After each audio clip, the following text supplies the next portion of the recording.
Well, Andrew Twiggy Forrest has accused the Nationals of abandoning the bush for their promoting of nuclear energy, as he says more renewables are the answer.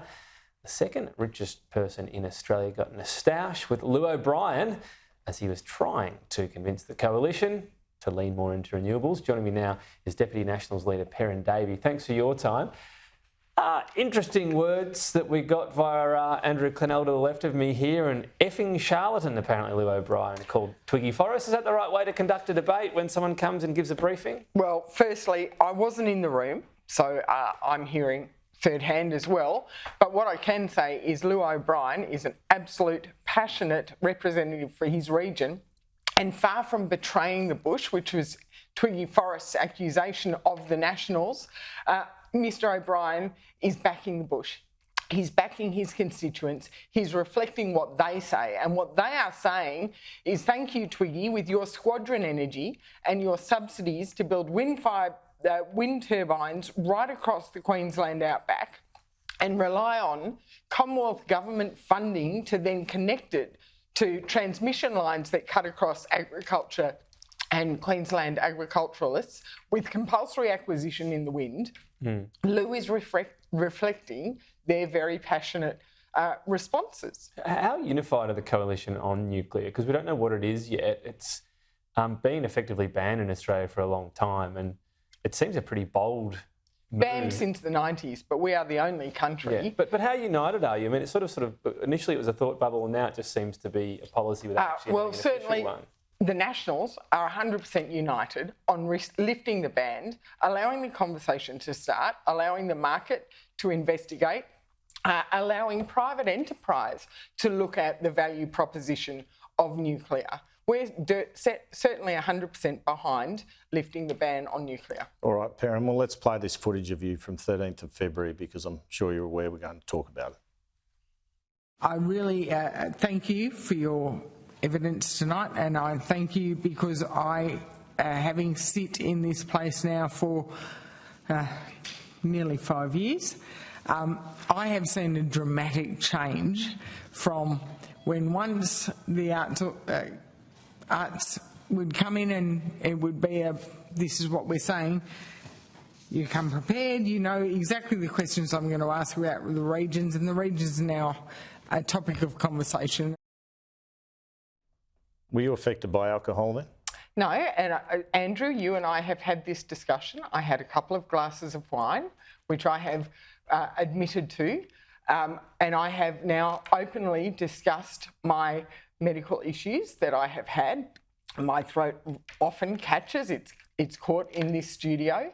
And what I will say is the feedback I have had from the arts community because of that line of questioning and following on from the media focus has been 100% positive. I'm getting emails from regional arts organisations saying, thank you very much, Senator Davey, because if you won't ask those questions, no one will.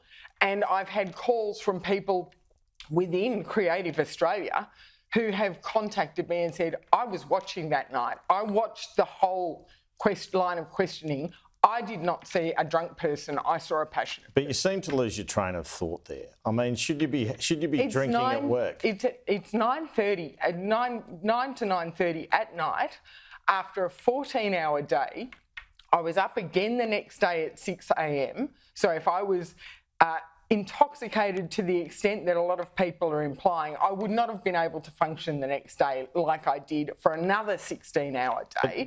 And what the media is actually saying, and this is what's been raised with me by people who've worked on the Respect at Work Set the Standard report, is the media are effectively saying, if you have a speech impediment, go home.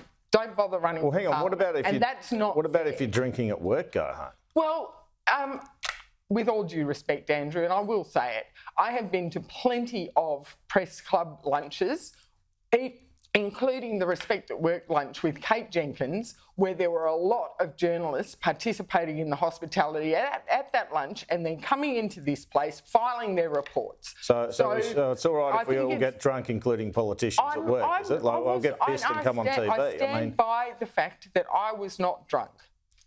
Right, so it's only 2 glasses as far as you're concerned, because I listen to you speak now and I watch that footage and I do see a difference, I have to confess to you. And it's not 9:30 at night and I haven't done a 16-hour day.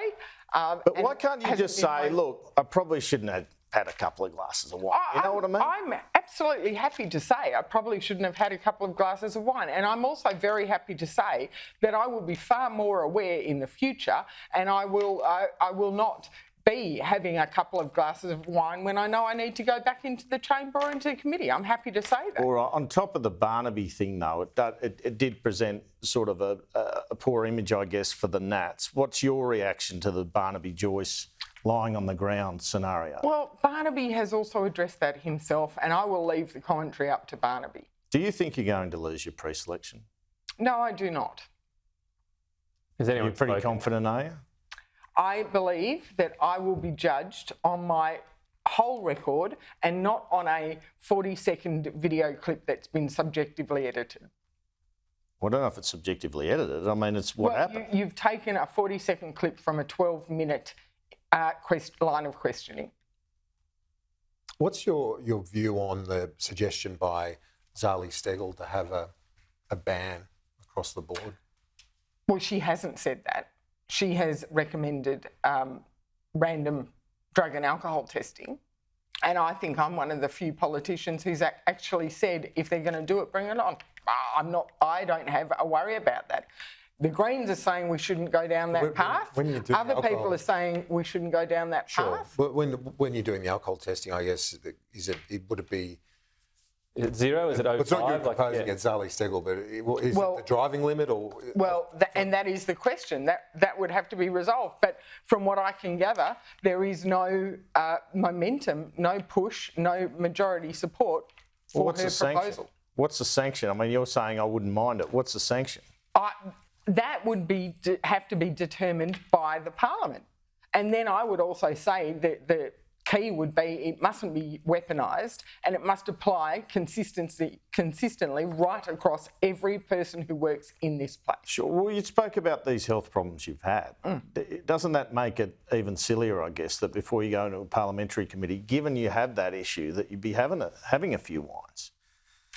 I don't think I have anything to add to that commentary. I mean, I think that I think we've covered this topic well and truly over the last fortnight, and I am absolutely amazed that the media, you are still wanting to focus on it instead of focusing on the cost of living crisis, the upcoming election in Dunkley, even the passage of the tax cuts last night, which was what I was invited on this program to talk about.